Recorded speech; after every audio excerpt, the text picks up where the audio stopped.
दोस्तों, क्या कोई ऐसी औषधि हो सकती है जिसे लेने पर जीवन में कोई रोग ना हो और वह हमारे पूरे शरीर पर कार्य कर जाए? तो आपको बता दें कि ऐसी औषधि नहीं हो सकती जिसे मात्र एक बार लेने से वह कार्य करें, हर बीमारी को ठीक करें, हर बीमारी से बचाए। तो ऐसी औषधि नहीं हो सकती।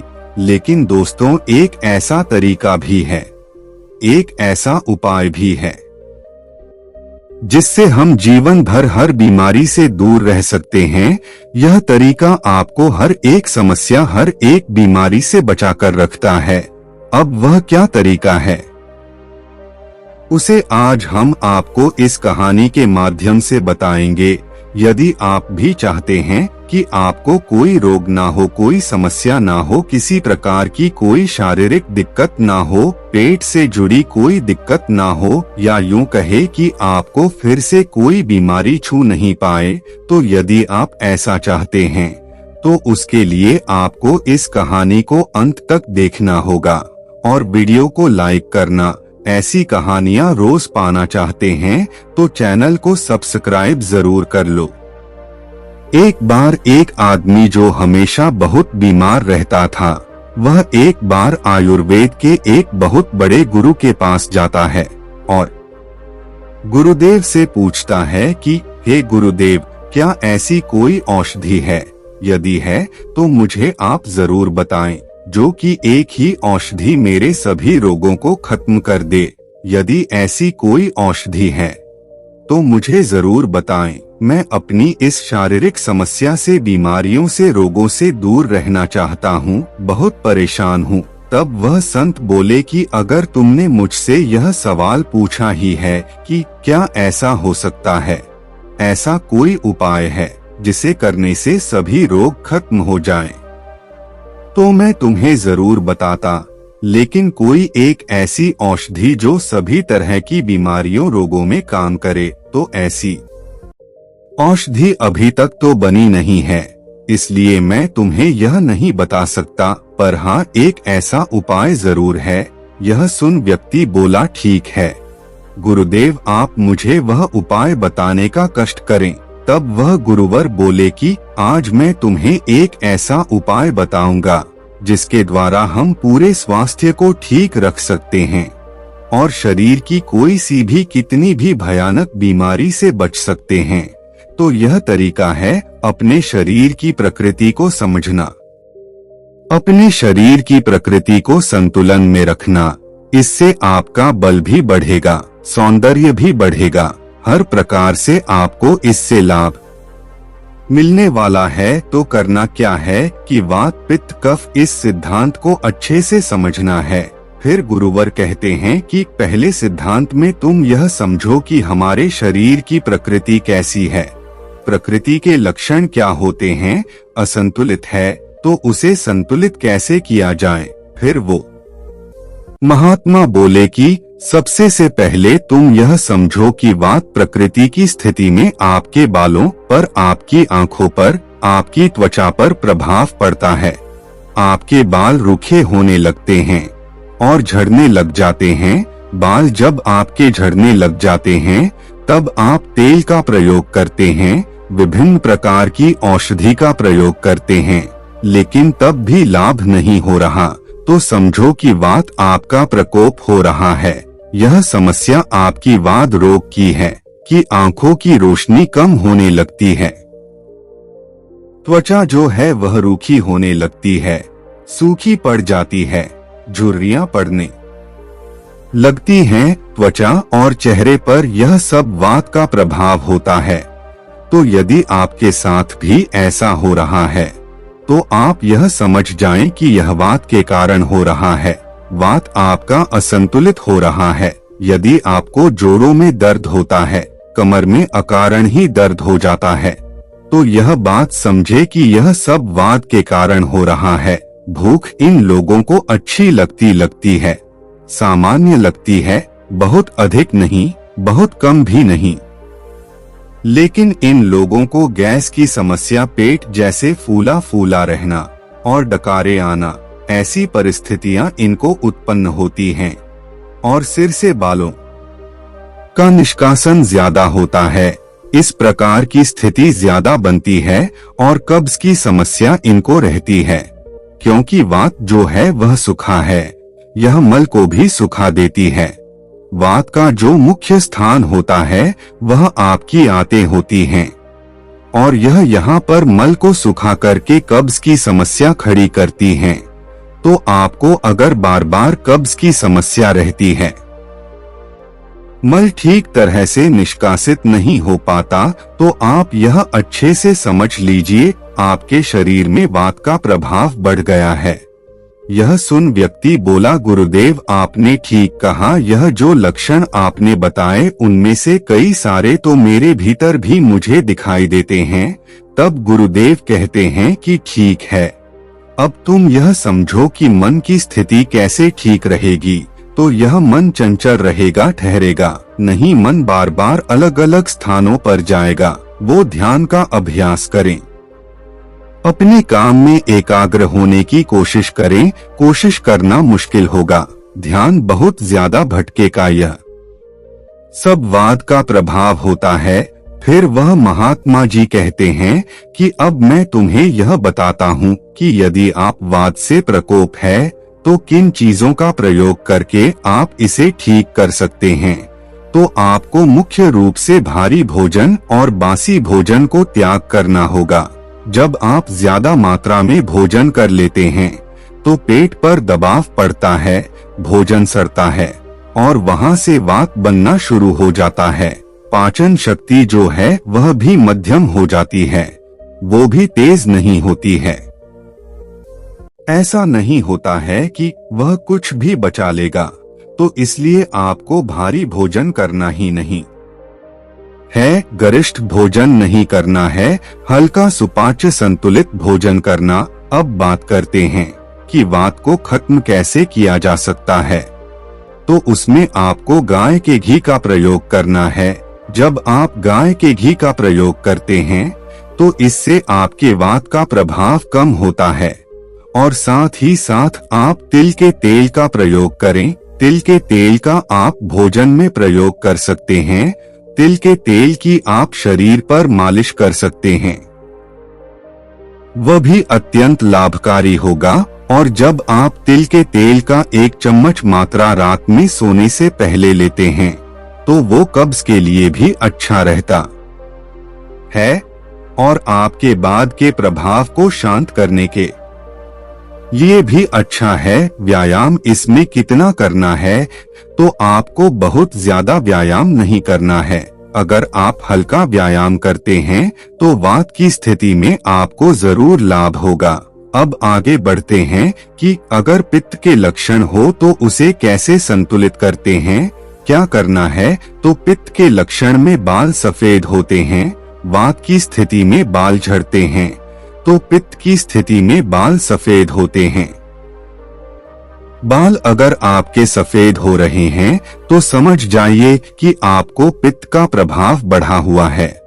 चेहरे पर कील मुहासे की समस्या, पिंपल्स की समस्या होती है, इन लोगों में ज्यादा यह होती है। साथ ही जो यह भोजन करते हैं और उसमें मिर्च मसाले वाली सब्जी ज्यादा होगी तो यह और भी नुकसान पहुंचाता है। इसलिए मिर्च मसाले का प्रयोग कम करना है। फास्ट फूड, जंक फूड, बहुत ज्यादा तेल में तली हुई चीजों का तो त्याग करना होगा। अगर आप अच्छा सुपाच्य भोजन करते हैं तो इससे आपको लाभ होगा। अगर आपको एसिड बहुत बनता है, खट्टी डकार आती है, कब्ज की बहुत ज्यादा समस्याएं होती हैं, तो ऐसे समझो कि आपका पित्त प्रकोप है, पित्त की समस्या है, तो पाचन का विकार हो सकता है। तो ऐसे में आपको सबसे पहले ध्यान देना होगा आहार पर। आपको अपने आहार पर ध्यान देना होगा। एसिडिक चीजों का प्रयोग कम से कम करना होगा और अल्कलाइन चीजों का प्रयोग आपको ज्यादा करना होगा। अगर आप एसिडिक चीजों का यूज ज्यादा करेंगे तो जो आपका पित्त बढ़ा हुआ है वह और ज्यादा बढ़ जाएगा, जिससे समस्याएं और बढ़ेंगी। लेकिन वहीं इसकी जगह अगर आप अल्कलाइन चीजों का इस्तेमाल करते हैं, जैसे कि हरी सब्जियां, फल फूल आपको ज्यादा खाना है। नारियल पानी पीते हैं, जूस पीते हैं, पेठे का जूस पीते हैं, लौकी का जूस पीते हैं। तो यदि आप इन चीजों का सेवन करते हैं तो आपकी पित्त की जो समस्या है वो बहुत जल्दी ठीक होना शुरू हो जाएगी। अगर शुगर की समस्या है तो वो भी नॉर्मल होगी। इस समस्या में आपको एसिडिक डाइट को कम करना है और अल्कलाइन डाइट को बढ़ाना है। अम्लीय जो चीजें हैं उसे कम करते जाना है। इन लोगों की जो मानसिक स्थिति होती है ज्यादा क्रोध वाली होता है, गुस्से वाले होते हैं, अस्थिर होते हैं, यानी कि बहुत ज्यादा छोटी से छोटी चीज में भी बहुत ज्यादा रिएक्ट करते हैं, तो यह उनकी मानसिक स्थिति को दर्शाता है। तो यदि इस प्रकार की आपकी मानसिक स्थिति बनी हुई है तो यह पित्त प्रकृति का होता है। फिर महात्मा बोले कि इस प्रकृति को ठीक कैसे किया जाए, तो इसका सीधा सा उपाय है, यदि आप गाय का मक्खन प्रयोग करते हैं तो यह बहुत अच्छा होता है। गाय का घी, गाय का मक्खन मिश्री मिलाकर उसका प्रयोग करने से आपको बहुत ज्यादा फायदा होता है। साथ ही इसमें बहुत अधिक फल सब्जियों का प्रयोग करना आवश्यक होता है। व्यायाम में आप समझे कि कुंजल क्रिया जो है वह बहुत अच्छी रहती है, यानी कि आपको पर्याप्त मात्रा में 3 से 4 गिलास पानी पी के उसके बाद उंगली से मुंह के भीतर डालकर कुल्ला करते हैं तो पानी बाहर आता है। यह जो क्रिया है यह पित्त की अवस्था में बहुत काम आता है। ऐसे लोगों को ध्यान का अभ्यास और योग का अभ्यास करना चाहिए। इससे भी मन शांत होता है, गुस्सा कम होता है। मानसिक स्थितियां जब शांत होती हैं तो पाचन क्रिया पर भी उसका प्रभाव पड़ता है। और आपकी जो अल्सर समस्या है, पित्त बढ़ रहा है, तो ऐसे में मानसिक समस्या आपकी मदद करती है। अब बात करते हैं कि कफ प्रकृति में कौन से लक्षण दिखाई देते हैं। कफ प्रकृति को एक अच्छी प्रकृति माना जाता है। इसमें आपकी त्वचा, आपकी आँखें, आपके बाल सब अच्छा रहता है। आपका पाचन भी ठीक रहता है। बहुत ज्यादा भूख नहीं लगती है, लेकिन सामान्य भूख रहेगी। लेकिन आप यह समझे कि जो आपकी कफ की प्रकृति है उसमें आप जो कुछ भी खाएंगे उस सम आपका वजन बहुत तेजी से बढ़ेगा। आप में ओबेसिटी की समस्याएं रहने लगेगी। जो म्यूकस है वो बढ़ता है। खांसी जुखाम की समस्या रहती है। ओबेसिटी के कारण होने वाली जो भी बीमारियां हैं, जैसे कि डायबिटीज इत्यादि की दिक्कत प्रधानता में रहती है। यह कफ प्रकृति की व्यक्तियों में ज्यादा रहता है। ऐसे व्यक्ति यदि अपने आप को सक्रिय रखते हैं, अच्छी जीवन शैली को अपनाते हैं तो फिर ठीक है। लेकिन यदि ये बिल्कुल निष्क्रिय हो जाते हैं, मतलब कोई काम नहीं करते, शारीरिक मेहनत नहीं करते, शारीरिक रूप से एक्टिव नहीं रहते, तो ऐसी स्थिति में कफ प्रकृति जो बनती है उसमें मानसिक स्थिति होती है वो व्यक्तियों की शांत होती है, मिलनसार स्वभाव होता है। यह संतुलित मस्तिष्क के साथ रहते हैं। इनमें तमोगुण से ऊपर उठना जरूरी होता है और इसके लिए सक्रिय होना बहुत जरूरी होता है। निषेध होता है। इसमें घी का, तेल का या फैट वाली चीज का प्रयोग करना, इन लोगों को ये सब चीजें ग्रहण नहीं करनी होती, क्योंकि इससे और ज्यादा फैट बढ़ने लगता है। अगर आप फैट वाली चीजें लेंगे तो इससे आपको नुकसान देखने को मिलेगा। जो फैट है, मोटापा है, वो इसमें बढ़ता है। तो आपका जो ये मांस है, इसे ठीक करने के लिए आप सौंठ, इलायची, हल्दी, दालचीनी इत्यादि का प्रयोग आप कर सकते हैं। तो अगर आप इस तरह की चीजों का प्रयोग करते हैं तो इसका संतुलन होता है। व्यायाम की बात करें तो कफ प्रकृति को पूर्ण शक्ति व्यायाम करना चाहिए, अधिक व्यायाम करना चाहिए। ऐसा व्यायाम करना चाहिए जिससे कि उनके शरीर से पसीना निकले, उन्हें थकान का अनुभव हो, तो ऐसा व्यायाम उनके शरीर के लिए उपयोगी रहेगा। साथ ही साथ इनके लिए उपवास बहुत अच्छा रहेगा। हफ्ते में एक दिन कफ प्रकृति के लोगों को उपवास जरूर करना चाहिए।